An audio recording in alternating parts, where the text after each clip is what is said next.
অমলকান্তি আমার বন্ধু। স্কুলে আমরা একসঙ্গে পড়তাম।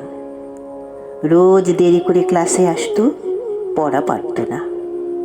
শব্দরূপ জিজ্ঞেস করলে এমন অবাক হয়ে জানালার দিকে তাকিয়ে থাকত যে দেখে ভারী কষ্ট হতো আমাদের।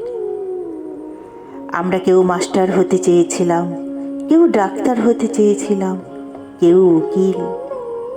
অমরকান্তি সেসব কিচ্ছু হতে চায়নি। সে রোদ্দুর হতে চেয়েছিল। ক্ষান্ত বর্ষণ, কাক ডাকা বিকেলের সেই লাজুক রোদ্দুর। জাম আর জামরুলের পাতায় যা নাকি অল্প একটু হাসির মতন লেগে থাকে। আমরা কেউ মাস্টার হয়েছি, কেউ ডাক্তার, কেউ উকিল। অমরকান্তি রোদ্দুর হতে পারেনি। সে এখন অন্ধকার একটা ছাপাখানায় কাজ করে। মাঝে মধ্যে আমার সঙ্গে দেখা করতে আসে, চা খায়, এটা ওটা গল্প করে, তারপর বলে উঠি তাহলে। আমি ওকে দরজা পর্যন্ত এগিয়ে দিয়ে আসি।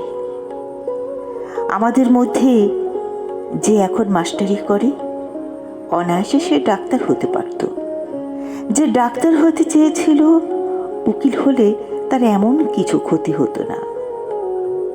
অথচ সকলেরই ইচ্ছা পূরণ হলো এক অমলকান্তি ছাড়া। অমলকান্তি রোদ্দুর হতে পারেনি। সেই অমলকান্তি রোদ্দুরের কথা ভাবতে ভাবতে ভাবতে ভাবতে যে একদিন রোদ্দুর হতে চেয়েছিল, অমলকান্তি রোদ্দুর হতে চেয়েছিল, রোদ্দুর হতে পারেনি।